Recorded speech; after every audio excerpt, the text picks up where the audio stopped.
오늘 호세아서 3장 1절부터 5절에 있는 말씀을 본문으로 삼아서 음부된 여인을 사랑하라, 이런 제목의 말씀을 드리도록 하겠습니다.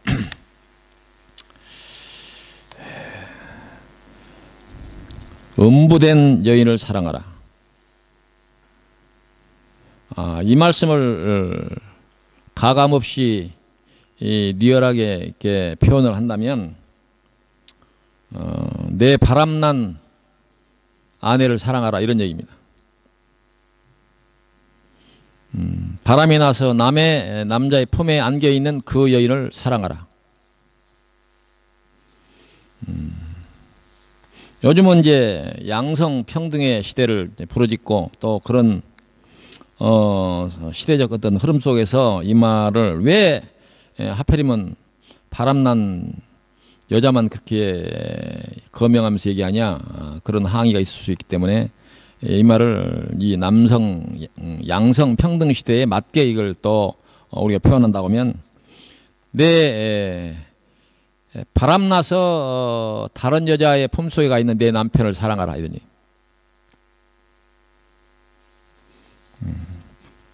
바람 났거나 과거에 났거나 현재 바람 나 있는 그 내 남편을 사랑하라.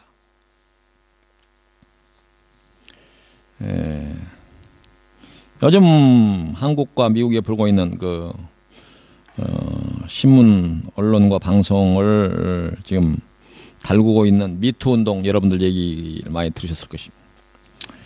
그 일이 우리나라에서 여파가 아주 대단한 것 같아요. 우리나라의 자랑거리였고, 노벨 문학상 수상자로 해년마다 추천을 받았던 분이 거기에 연루돼 가지고 파렴치한 사람이 돼 가지고 얼굴을 들 수 없는 그런 상황이 돼 버렸어요. 그 양반이 최근에 한 말 가운데서 자기는 언어를 잃어버렸다, 아주 그 문학가다운 그런 표현을 했는데, 언어를 잃어버렸다. 그러니까 쉽게 말하면 입이 10개라도 할 말이 없다, 그러니 언어를 잃어버렸다. 유망한 대통령 후보로 거론됐던 사람이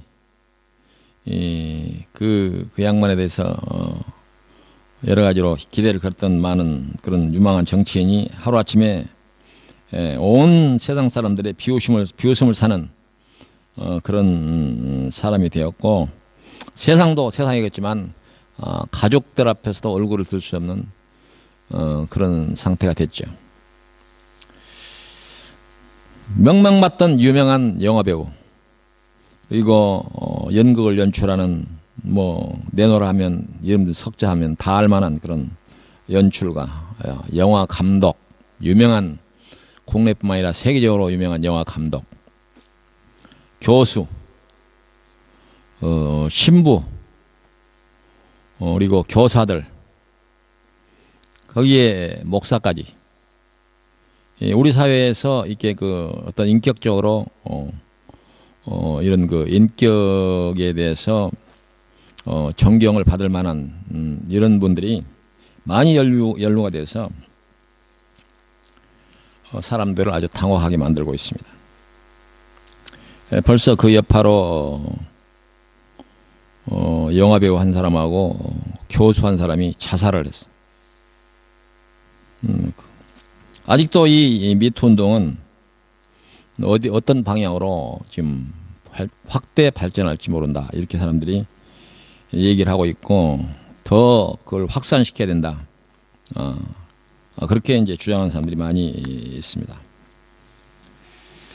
이 잘못된 이 성문화는 그 뿌리가 아주 깊고 오래됐습니다. 어제 오늘 문제가 아니죠. 인간의 역사가 시작되면서부터 시작된 그런 잘못된 문화입니다. 성경에도, 우리가 갖고 있는 성경에도 입에 올리기 어려운 부끄러운 그런 내용들이 아주 여러 차례 소개되어 있죠. 대표적으로 예수님의 족보 가운데 그 이름이 올라 있는 그 여인들도 이런 불륜의 과정을 통해서 예수님의 족보가 이어지는 그런 것을 볼 수가 있습니다. 우리나라도 이 족보를 많이 사랑하는데 대부분 족보 내용에는 좋은 것만 이렇게 기록하는데 뭐 집안에 아주 명망가들이나 또 출세한 사람들, 뭐 과거 급제한 이런데 성경은 이런 걸 과감 없이 기록하다 보니까 아주 이런 것은 좀 성경에 없었으면 좋겠다 이런 기록들이 많이 있죠.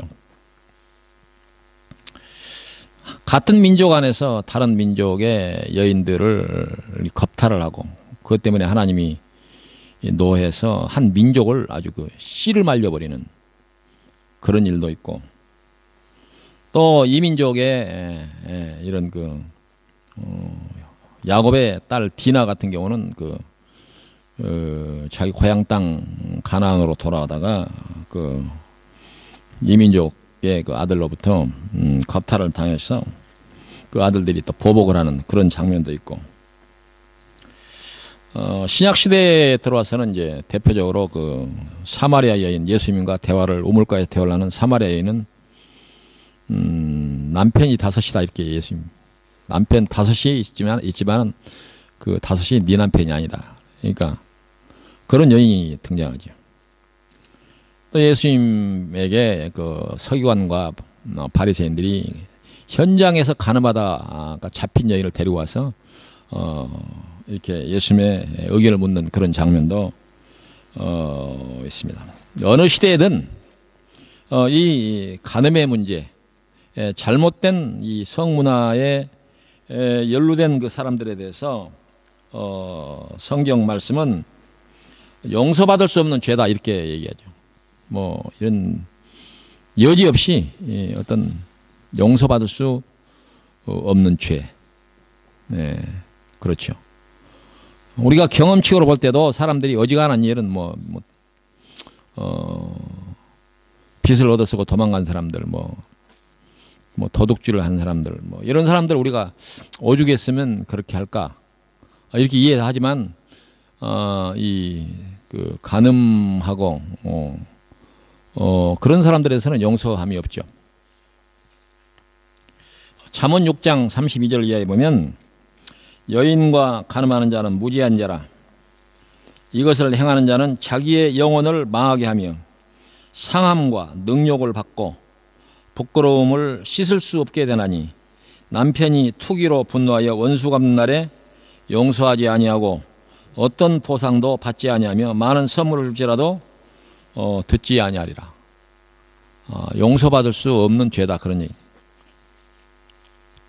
요한복음 8장 3절 이하에 서기관들과 바리새인들이 음행 중에서 잡힌 여자를 끌고 와서 가운데 세우고 예수님께 말하되 선생이여 이 여자가 간음하다가 현장에서 잡혔나이다. 모세는 율법에 이러한 여자를 돌로 치라 명하였거니와 선생은 어떻게 말하겠나이까 이렇게 얘기합니다. 이런 주장은 당시 유대인 사회가 이 간음의 문제를 어떻게 인식하고 어떻게 생각하고 있는가를 설명하는 그건 사례라고 할 수가 있습니다. 그러니까 어떤 경우든 구약시대나 신약시대나 이 문제는 용서받을 수 없다.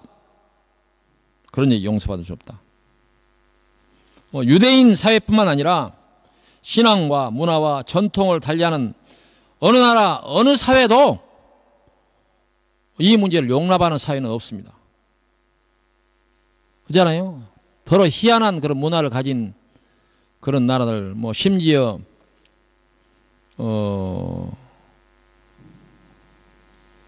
여러 이제 형제가 두 부부를 데리고 사는 저기 어디야 치마고도 저기 중국 아주 깊은 산 속에 사는 사람 그런 경우도 있지만 그리고 또 무슬림 지역에 이 사람들은 한 남자가 여러 여인들을 이렇게 결혼해서 사는 그런 경우도 있지만 자기 아내를 넘보는 이런 문제에 대해서 용서하는 그런 문화, 그런 사회, 그런 역사는 없습니다. 성경이 얘기를 하든 안 하든 기록이 됐든 안 됐든 또 어떤 사회, 어떤 문화권이라고 하더라도 이 문제는 용서받을 수 없다라고 하는 것이 아주 양보할 수 없는 그런 결론입니다. 그런데 오늘 이 성경 본문에는 그 음란한 여인을 용서하라 이렇게 도대체 이게 무슨 얘기냐 그 말이죠. 오늘 3장에서 너는 또 가서 타인의 사랑을 받아 음녀가 된 그 여자를 사랑하라. 이 말씀을 이제 그 공동번역 성경에는 이렇게 되어 있어요. 너는 정부와 노란한 내 아내를 찾아가 다시 사랑해 주어라. 이렇게. 본래 이제 이 호세아서 1장에서 지난번에 그 여러분들이 소개하고 말씀했던 호세아 1장에서 그렇게 시작하잖아요. 너는 바람기 있는 여자와 결혼하여 음란한 자식을 낳아라. 그래서 호세아는 그래서 그 말씀대로 그런 음란한 여인을 데려다가 고멜이라고 하는 음란한 여인을 데려다가 결혼을 하고 자식들을 낳았는데 이 음란한 여인을 데려다가 자식을 낳고 살았으면 감지덕지 감사하면서 이렇게 정숙하게 살아야 되는데 또 바람이 나가지고 지금 현재 다른 남자의 품에 지금 안겨 있다 이게. 근데 하나님은 그 여인을 용서하고 사랑하라 이렇게 얘기를 합니다. 근데 용서하는 방법이 이제 오늘 성경에 뭐라고 되어 있냐면 은 15세겔과 보리 한 호멜 반을 가지고 와서 그 여인을 산 뒤에 이렇게 일렀다. 당신은 내 아내니 다른 남자와 어울려 불의한 관계를 맺지 말고 들어 앉아 있으시오. 이게 이제 공동번역 성경 그 표현입니다. 그렇게 오래 지낸 뒤에야 당신과 한 자리에 들리이다. 그러니까 당신이 집에 와서 그런 일 하지 않고 오랫동안 이렇게 정숙한 모습을 보이면 내가 다시 당신을 아내로 받아들여서 사랑하겠다. 이렇게 하라 그런 얘기입니다. 이 성경 주석에는 은 15개의 세겔과 보리 한 호멜은 뭐냐면은 당시에 종을 한 사람을 살 수 있는 돈의 한 절반에 해당하는 돈이다 이렇게 주석에 기록이 되어 있어요. 우리나라 유명한 그 박윤선 박사 그 주석가가 설명한 그 주석에는 그렇게 기록되어 있습니다.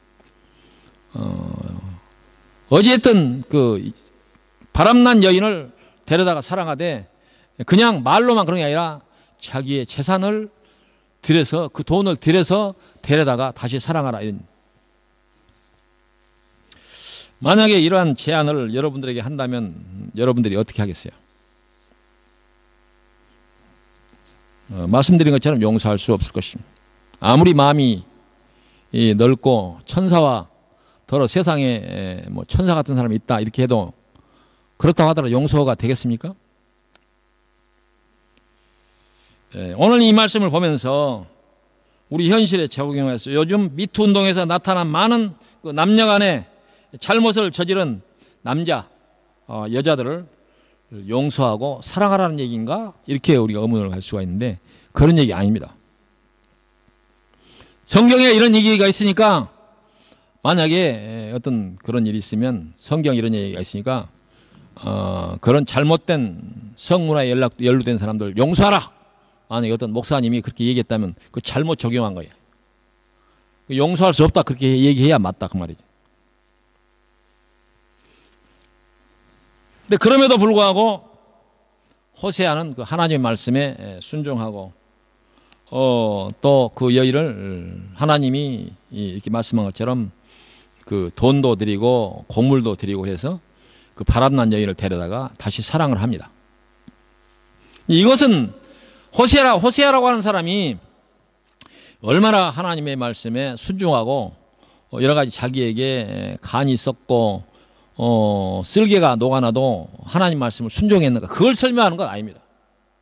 만약에 그렇게 설명하면 이것도 잘못 적용하는 그런 예에 해당한다 그런 얘기입니다. 그럼 무슨 얘기냐? 이 얘기가 무슨 얘기냐?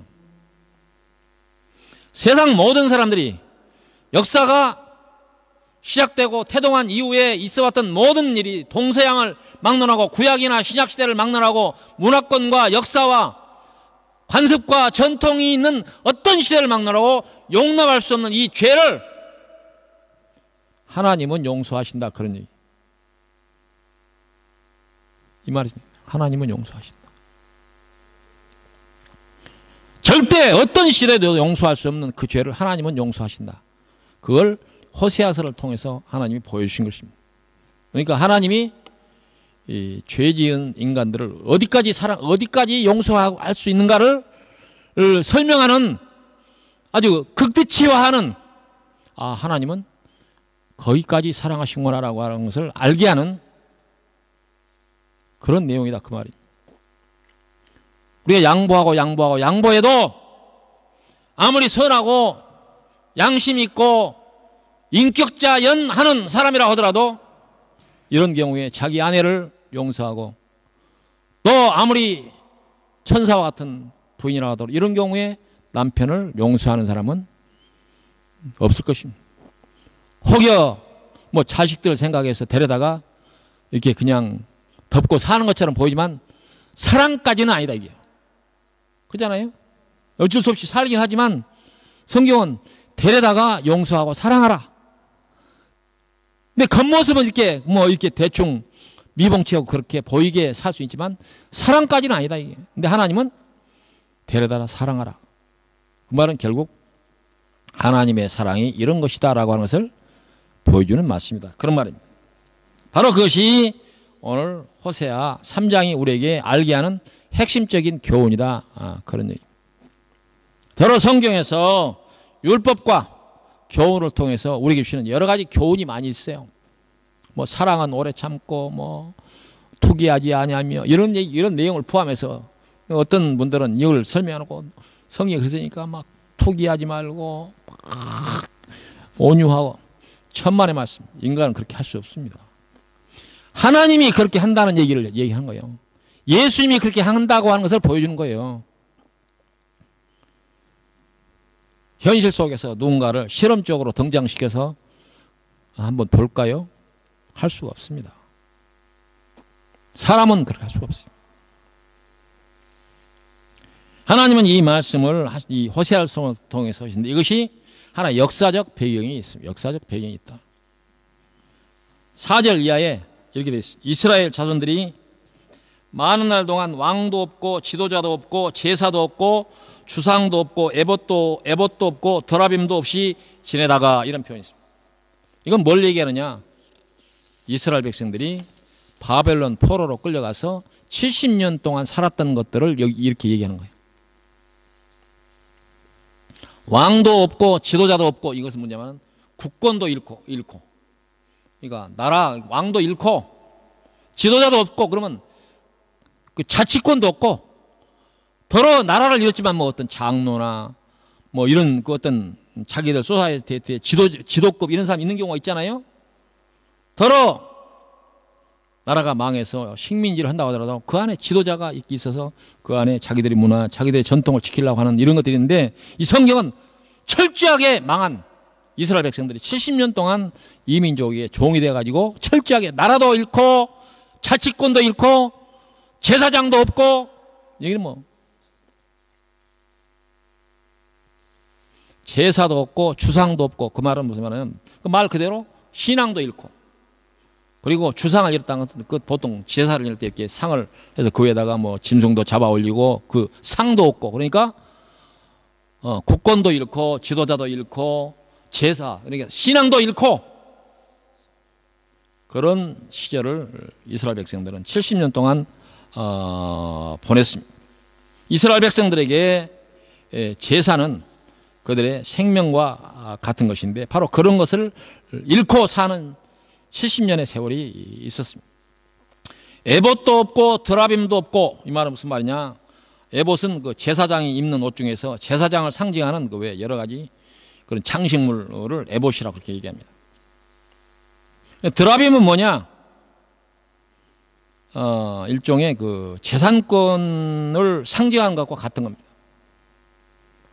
드라빔이 어떤 사람이 내가 드라빔을 갖고 있다 그 말은 이 드라빔을 갖고 있는 사람은 그 집의 호주다 그런 얘기.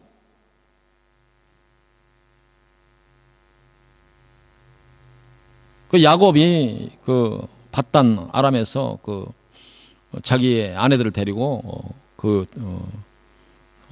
이제 하만이라고 하는 그 외삼촌 집에서 밤에 이제 도망 나왔을 때 라헬과 레아를 데리고 나올 때 라헬이 그 자기 아버지의 드라빔을 훔쳐서 가지고 왔다. 그 드라빔.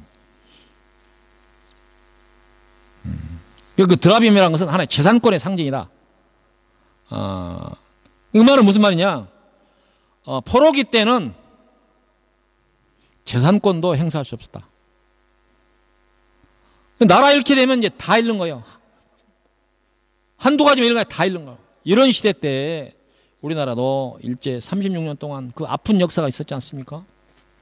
나라가 없으니까 자기 민족을 지켜줄 방법이 없고 억울한 일을 당해도 속수무책 바라볼 수밖에 없는 것이 대표적으로 우리나라 같은 경우는 그 위안부의 문제가 그거 아닙니까? 우리의 사랑하는 아들과 딸들과 아내들이 끌려가도 어떻게 해볼 수 없는 속수무책으로 당한 역사가 그겁니다. 이제 시절이 바뀌고 해방이 되고 어떤 지금 다른 시대가 오니까 지금 위안부 문제에 대해서 일본 사람들을 보고 사과하라, 변상하라, 국가적으로 공식적으로 뭐 이게 사과해라 이렇게 얘기를 하죠. 어찌됐든 이스라엘도 이런 역사 속에서 우리 민족이 36년 동안 겪었던 그 이상으로 겪었던 그 시절이 있습니다. 하나님께서 이스라엘 백성들의 그 시대 70년 동안 종살이가 끝나고 이제는 그 국권도 회복하고 또 그 제사도 회복하고 그 나라를 다시 찾게 될 것이다. 그런 얘기입니다. 국권도 종교도 재산권도 다 잃었던 그 시대가 끝나고 이제 이스라엘 백성들이 바벨론 포로의 그 시절이 끝나고 돌아오도록 하겠다 이런 얘기. 그런데 이 이스라엘 백성들이 다시 국권이 회복이 되고 돌아오게 되는 그 과정에서 이스라엘 백성들이 하나님 이만하면 이 사람들이 반성을 했구나, 정말 회개하고 돌이켰구나 이렇게 보일 만한 그런 성경상에서 내용이 전혀 없습니다. 그러니까 하나님이 벌 주고 하나님이 스스로 돌이켜서 용서해 준 거예요. 그러니까 결과적으로 어떻게 보면 병 주고 약 주고 하나님이 혼자 다 하신 거예요. 우리가 자기의 상황과 형편을 개선하기 위해서 노력도 하고 때로는 어떤 국가적인 어떤 문제가 있으면 막 밤을 새워서 그 철야 기도를 하고 막 이렇게 하잖아요. 막 군중들이 모여가지고 막 통곡대회를 하고. 그것 때문에 하나님이 이스라엘 백성들을 바벨론으로부터 포로로부터 돌린 것이 아니라 그 포로로 있던 그 나라 이방 민족의 왕의 마음을 돌이켜서 돌려보내는 이런 것들을 보고 있습니다. 그러면서 하나님께서 말씀하실 때 그 이방 민족의 왕들을 내 종이다 이렇게 얘기합니다. 하나님이 그 이방 민족의 종들을 이용해서 명령을 해서 종으로 삼아서 하나님 스스로 그렇게 하신 것이지, 인간이 물론 하나님 앞에서 잘못을 회개하기도 하고 돌이키는 모습을 보이기도 하고 하지만 그것 때문에 하나님이 그들을 돌이키는 것은 아니다 이게. 그래서 인간의 이해관계, 기브 앤 테이크, 이것 위에 하나님의 사랑은 우리가 상상할 수 없는 다른 곳에 있다 그 말이에요. 음란한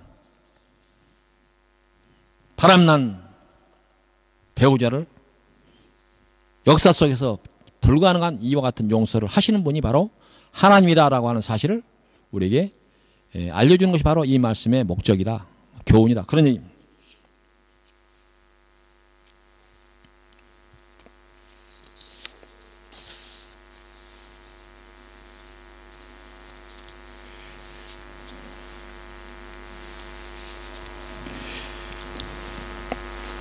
말씀을 준비하면서 이스라엘의 70년 동안 그 바벨론 포로 생활을 이렇게 들여다보면서 자꾸 우리 민족이 36년 동안 겪었던 이와 같은 일들이 오버랩됩니다.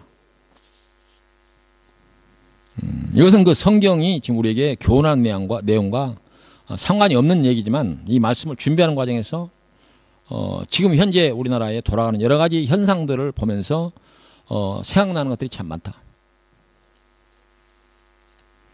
이스라엘 백성들이 70년 동안 바벨론 생활을 하게 된 가장 결정적인 이유는 제가 반복적으로 여러 차례 설명을 했지만 하나님의 공의가 사라졌다. 공의. 그 공의라고 하는 것은 하나님이 세우려고 하는 그런 나라의 폼, 그것이 무너졌다. 결정적인 것이 뭐냐?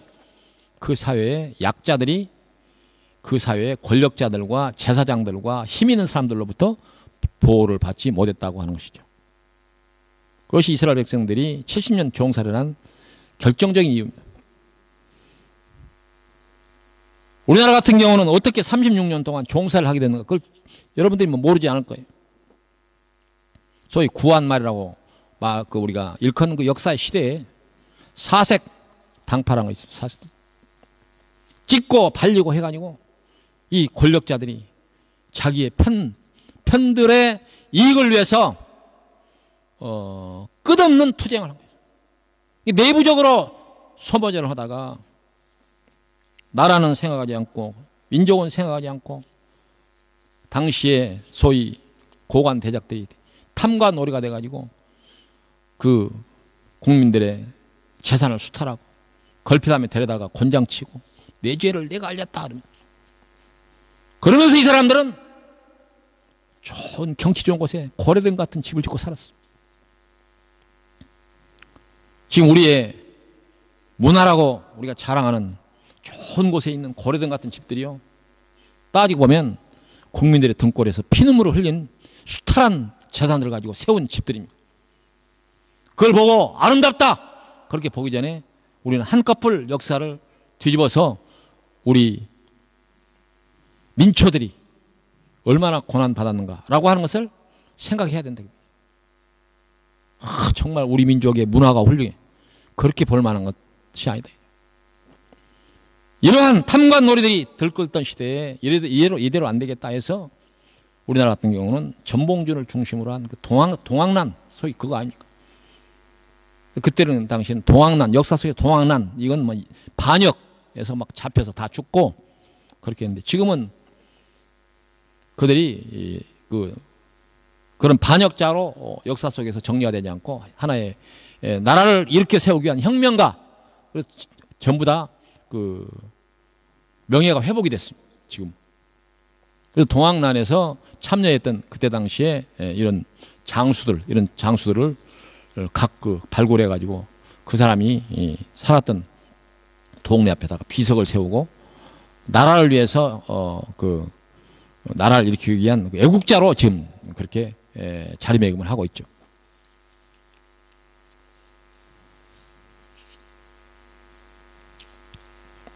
이스라엘 백성들이 경험했던 그 바벨론의 역사나 우리 민족이 36년 동안 그 일제하에서 고난당한 그것이 결국 당대의 이 사회의 지배층에 있는 사람들이 나라와 그 민초 국민들을 생각하지 않고 자기의 배만 채우기 위해서 욕심, 탐욕, 지나친 그 권한을 행사하고 그런 이유 때문에 그런 역사적 아픔을 겪게 된 것입니다. 왜 그런 얘기를 지금 이 시절에 우리가 이 말씀이 주는 교훈과 상관없이 우리가 짚고 넘어가야 되느냐? 지금 우리나라가 역사적 기로에 있기 때문에 그렇다.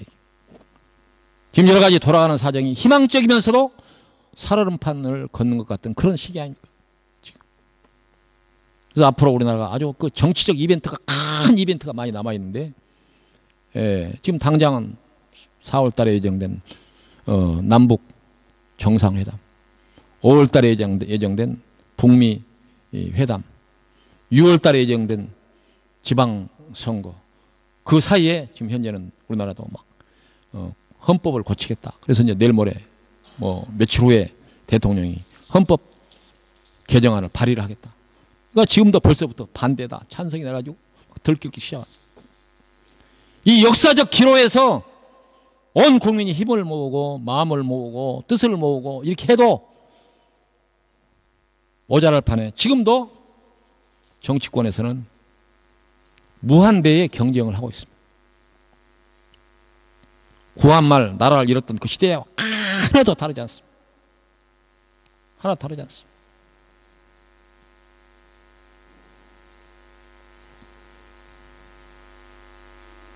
내일인가 뭐 우리나라 국회의원들이 여기 와서 교민들하고 얘기를 좀 하자 그래서 지금 약속을 받아놓고 있는데 기회 봐서 그런 얘기를 좀 해야 될 것 같아. 똑바로들 좀 하셔. 예? 똑바로들 하시오. 좀 얼굴 붉혀가면서 국회의원들한테 좀 그런 얘기를 해야 되겠다 그런 생각이 들어요. 할 수 있을지 할 수 없을지 모르지만 그러지 않습니까? 지금 우리나라 그만큼 지금 살얼음판을 건너는 그런 상황인데 지금도 여당 야당 간에 무한대 경쟁을 하고 있습니다. 서로 건전한 어떤 안을 만들기 위해서 머리를 맞대고 토론할 수 있는 그런 분위기가 아닙니다. 그 왜 그렇습니까? 국가와 국민들을 생각하는 게 아니라 당리, 당략, 자기 당의 이 권력의 향배에서 주도권을 잡기 위해서 그렇게 하고 있는 거 아닙니까? 그러한 태도들이 이스라엘 백성들이 바벨론 70년의 종사를 하게 된 원인이고 우리나라가 36년 동안 고난을 당한 그 원인이다.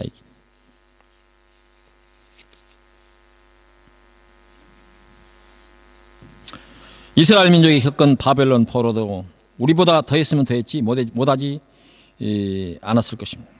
위로는 왕으로부터 귀족들, 그 왕의 가족들 이런 사람들이 다 종으로 팔려버려요.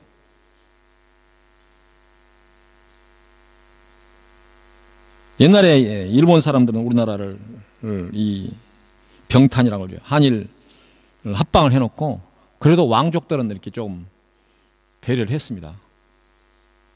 귀족으로 이렇게 편입을 해가지고 재산도 주고 종도 주고 이렇게. 근데 이 바벨론 아수르 사람들은 이스라엘 백성들을 끌어다가 왕의 부인, 왕비, 귀족들의 부인들, 자녀들 다 종을 삼아. 우리나라 사람들이 겪었던 그 여인들이 겪었던 위안부 이건 비교도 안 될 그런 어려움을 겪은 겁니다. 그래서 하나님께서 그들을 다시 되돌려서 나라를 회복하고 그 신앙을 회복하고 그들에게 하나님이 약속한 그와 같은 주겠다라고 얘기하는 그런 내용이 바로 이 호세아를 통해서 이 엄청난 용서받을 수 없는 짓을 했던 이스라엘 백성들까지도 하나님은 용서하고 사랑하겠다라고 하는 그런 뜻을 알게 하는 것입니다. 자꾸 사람들은 하나님도 사람들처럼 비슷한 우리의 감정처럼 화나면 화내고 뭐 이럴 것 같은데 하나님의 사랑과 용서는 우리가 상상할 수 없는 그곳에 계신다 그 말입니다. 용서받을 수 없는 이스라엘 국민들을 다시 값을 주고 사다 다시 품에 안고 사랑하겠다 이렇게 하나님께서 말씀하신 것 같다 그런 말입니다. 그것이 바로 하나님의 끝없는 용서와 사랑이라고 할 수가 있습니다. 그것이 바로 이 용서받을 수 없는 음란한 여인을 다시 데려다가 사랑하라 라고 하는 말로 하나님의 그 생각을 이스라엘 백성들에게 이 호세아를 통해서 전하는 것입니다. 인간은 용서할 수 있는 것과 용서할 수 없는 것이 뚜렷이 있습니다. 그것이 세상 아닙니까? 아무리 넓은 마음을 가진 사람이라 하더라도 용서할 수 있는 것과 용서할 수 없는 것의 그 한계가 있습니다. 그런데 하나님은 여기에서는 용서할 수 없는 일이 없다 이렇게 얘기한 거예요. 하나님의 사랑은 용서할 수 없는 일이 없다. 세상에 용서할 수 없는 일 중에서 아까 그런 일보다 더한 일이 어디 있겠습니까? 그 하나님을 알아라 그런 얘기죠. 어느 날 예수님의 제자들이 예수님에게 나가서 사람들이 내게 용서를 구하면 몇 번쯤 용서해 줄까요? 한 7번 정도 할까요? 7번 대단하죠. 누가 어떤 사람이 같은 죄를 7번 반복해서 짓는데 7번 용서하면 그 성인 군자지 그게 사람입니까? 그러니까 제자들도 아주 자기를 딱 이만하면 되겠어요? 그때 예수님 뭐라고 7번이 무슨 얘기냐? 70번씩 7번이라도 용서할 찌냐. 그 뭐냐? 네가 반복적으로 너한테 누군가 잘못하면 77은 49 세아래 가면서 490번을 용서해라. 그런 얘기 아닙니다. 하나님은 그렇게 하겠다 그런 얘기. 하나님의 용서와 사랑이 얼마나 우리가 상상할 수 없는 곳에 있느냐 그걸 얘기하는 거예요. 우리 중에 누가 490번을 헤아려서 누구를 용서하겠어요? 아마 그런 사람이 있으면 사람들이 정말 훌륭해 그렇게보다도 미쳤군 그렇게 얘기할 거예요. 근데 하나님은 그런 미쳤다라고 할 만큼 이 세상의 죄인들을 사랑하고 용서하시는 분이다. 그렇게 설명하고 싶어 하는 거예요.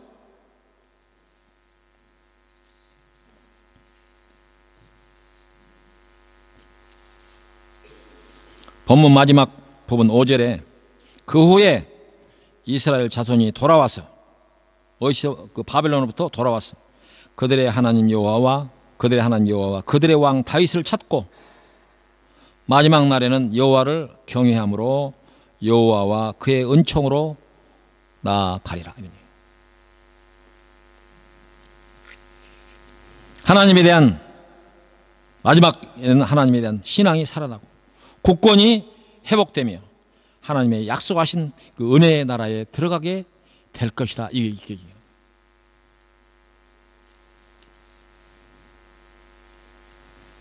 더러 우리는 신앙생활하면서도 하나님이 나를 용서하실까? 그렇게 생각하는 것은 하나님에 대한 이해가 있다보다도 자기하고 비슷하게 생각하는 거예요. 하나님은 용서하지 않을 거야. 그렇지 않습니다. 하나님에게는 용서받지 못할 죄가 없다. 사람에게는 분명히 한계가 있지만 하나님에게는 용서받지 못할 죄가 없다. 그 하나님 앞에 나아가자. 그런 얘기입니다. 율법으로 말미암아 구원받는 학생이 없다. 그랬잖아요. 성경에 나타나는 수만 가지 교훈과 그 계율을 가지고 우리가 하나님 앞에 나아갈 사람이 없다. 우리가 하나님 앞에 나아가게 되는 결정력이 뭐냐면은 하나님의 사랑과 하나님의 용서하심에 그렇게 하겠다고 약속하신 그 말씀 앞에 우리가 나아가게 되는 것이다. 인간은 근본이 악하고 죄 중에 태어나 죄를 물 마시듯 마시며 살고 있습니다. 하나님의 사랑, 하나님의 은혜, 하나님의 용서하심에 기대는 것 말고는 방법이 없습니다. 인간의 그와 같은 방법이 있는 것처럼 가르치는 것이 바로 기독교 아닌 다른 종교의 가르침입니다. 그래서 막 인간적인 노력을 많이 요구하고 막 재산도 많이 가져와라, 막 산기도도 많이 가라, 막 저기 깊은 곳에 가가지고 초건 목표로 생활해라. 하나님 그렇게 되어 있지 않아요. 하나님의 넓고 끝없는 한계가 없는 그 사랑에 나아가라. 하나님이 그렇게 용서하겠다. 그렇게 약속했지 않습니까? 그것이 바로 호세아서가 우리에게 주는 교훈입니다. 바로 그것을 믿고 나아가는 것이 믿음이죠.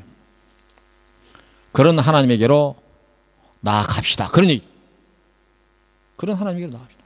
무한대의 그 사랑과 용서를 우리에게 보여주시겠다고 약속하신 그 하나님 앞에 나아갑시다. 그렇지 않는 마음을 가지고 자꾸 이방으로 다른 데로 한눈 파는 것이 바로 우상을 섬기는 것이고 바로 남편이 아닌 다른 배우자에게 몸을 의탁하고 그의 품에 안겨 있는 것과 같다라고 하는 것입니다. 하나님은 하나님께로 돌아오게 되면 우리를 다시 사랑하시고 용서하시고 회복시키시겠다고 약속하고 있습니다. 바로 이스라엘 백성들을 향한 그 약속이 오늘 우리에게 주시는 약속입니다. 혹시 하나님 앞에 잘못된 거 있습니까? 걱정하지 마세요. 걱정하지 마세요. 너희는 마음에 근심하지 말라. 하나님을 믿으니 또 나를 믿으라. 그러잖아요. 하나님을 너무 인생하게 생각하지 마세요. 넉넉합니다. 하나님이 뭔가 부족해서 우리의 섬김을 받는 것이 아니라 하나님은 모든 것이 다 계시고 우리를 수용할 만한 넓고 끝이 없는 그 마음이 있기 때문에 그 앞에 나가기만 하면 everything okay. 그 못 나갈 이유가 있습니까? 하나님께서 그렇게 약속한 그 하나님 앞에 나아가 감격과 감동을 가지고 나아가 무릎을 꿇고 그 큰 사랑에 대해서 할렐루야 아멘 그런 마음을 가지고 나아갑시다. 그런 얘기입니다. 그러면 하나님은 다시 우리에게 하나님이 되어주시고 하나님이 우리에게 쉼하고 약속한 그 나라를 선물하실 것이며 우리에게 약속한 크고 아름다운 것들을 회복시킬 것입니다.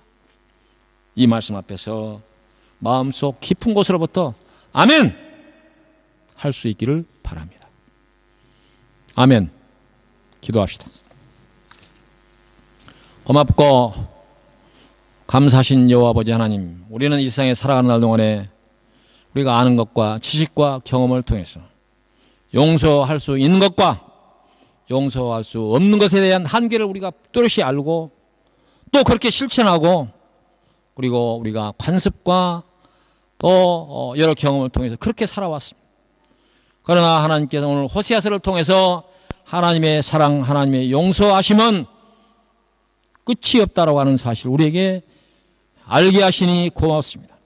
그 넓고 크신 하나님의 사랑 앞에 우리가 담대함으로 나아갈 수 있도록 인도하여 주시고 아멘으로 나가는 우리 모든 성도들을 하나님께서 품어주시고 우리에게 하나님 앞에서 지은 죄, 우리가 알고 모르고 지은 모든 허물과 지은 죄를 용서하여 주시옵시고 그 큰 사랑에 안길 수 있는 그 약속에 대해서 아멘하고 감사하는 그런 성도들이 될 수 있도록 축복하여 주시옵소서. 감사를 돌려엎고 예수님 이름으로 기도하옵나이다. 아멘.